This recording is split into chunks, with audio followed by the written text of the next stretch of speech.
Okay, hey everybody, welcome back to the channel. It's been a little bit. This is Rob at Smirking Gun Reviews, and I figured what better way to start back with my reviews than to finish season 1 of The Expanse. It's episodes 9 and 10, Critical Mass and the Leviathan Wakes. So full spoilers if you haven't seen the episodes. I am not 100% yet, but I am almost okay from coming off of a pretty bad head cold. I actually filmed this once before, right before I got sick, but I didn't like what I did on that.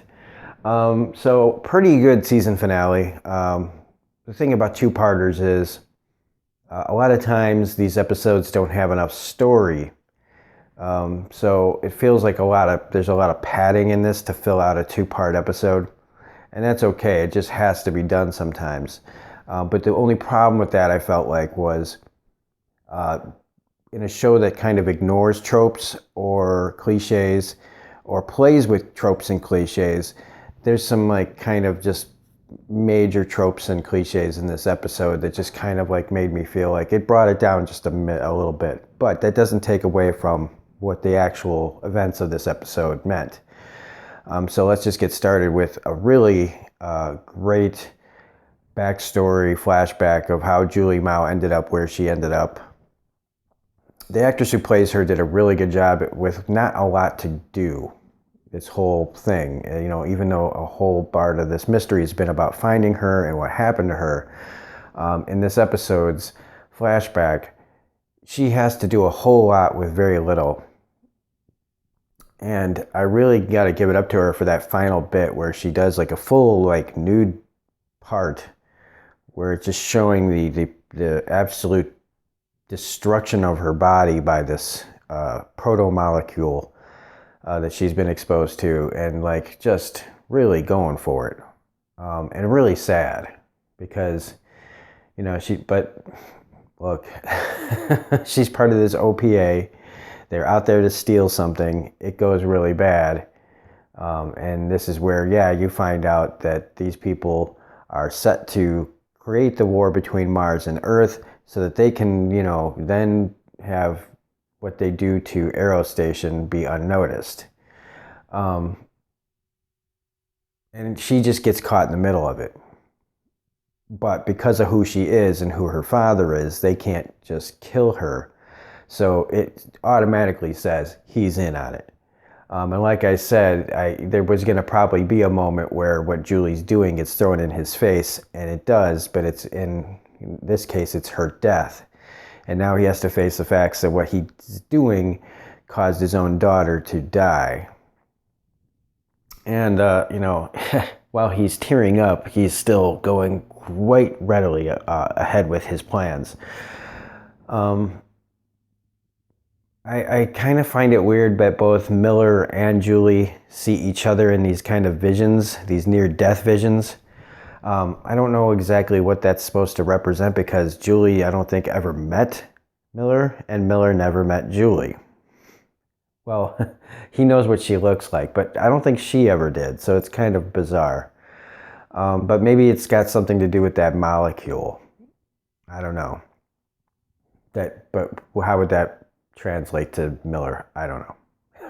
It's TV stuff. With Christian on Earth, this is just kind of like where, again, showing how she is. Like, she goes to Frank's apartment or place where he lives in Anchorage. Yes, to like pay respects to the guy who killed himself and her friend, but she also is immediately looking for something. Like, she uses that grieving to search his office for information about what happened. I think that's interesting that she's still, like, even with her earnest feelings, she's still herself. She's still playing the game. And I guess pencils are like memory cards. Whatever, man. Like, I'm not going to question it. It's the 23rd century or something, so this is where she finds like the schematics that Frank knew about the stealth technology, and so she develops this theory that he didn't kill himself. We also get with Fred Johnson giving his speech and how he has the chip that he got off the Martian explaining that the stealth ships were made from Earth, and that it doesn't really matter what he's been or who he's killed. The truth still like should matter more than anything, that they're trying to start a war between Mars and Earth and the Belters in between. And so we get like the full kind of explosion, this whole exposition dump, and the whole plan is pretty much revealed of what's really going on, for the most part, except for the proto-molecule part that was created on Phoebe Station. I don't think anybody really knows about that except for the people who created it. Miller and Holden's group are pretty much the only people that know about this, I think. Or at least as far as we know. And so that's about it for them. Christian just says she's gonna, keep playing her role, and she's good at it. As far as what happens on Eero Station now, where they find Julie and they got to get the fuck out of Dodge, this whole thing kind of just feels like they've stretched out part of it, where they have to pad out the rest of the 2 episodes with stuff. Like, that's why you end up seeing them with, all of a sudden they're dragging along people like, please help us. And look, I know that would probably be a realistic thing, that people would be like, take us with you, but I just kind of feel like that's just such a cliche. And that they're like the red shirts, they're expendable, and they're also supposed to be there to teach some sort of like lesson about morality and like, who do we leave behind? Who do we save? Who can't be saved? That kind of thing. It kind of drags it down for me, because I've been there, done that, and yada, yada, yada. Do we really need it? It gives us like chances to like stretch out Miller and Holden's story, like that whole fight that they have with each other. Like, why are they fighting? Like, why is this? They're tumbling around on the floor because, they don't want to get exposed. And again, not to this, not knocking the episode. It just definitely feels like a lot of like, we got like 80 some odd minutes to fill. Like the whole scene where they're in the arcade and they're just going, come on. Like, let's move it. And I know it's supposed to like build tension, but it really just gets kind of annoying. I wouldn't have minded just like one long finale, like just one episode, but it doesn't have to be like 80 minutes long. Make it like 60, 65 minutes long. I would have been fine with that. Or 70, just trim some of this stuff up. But yeah, when Holden and Miller get hit with the radiation and Holden's like, we're dead, that pretty much had my jaw hit the floor, because I was like, oh fuck. Like, okay, we're about to lose 2 main characters. I already had a clock on Miller, but I didn't on Holden. So then the rest of it becomes this beating the clock thing. And how Eero Station is basically being locked down, which you can see that coming kind of a mile away, that this is going to be like their test, this place where the proto-molecule can just kind of use this place as like to learn. Like that scientist starts with a D, Deveros or something like that.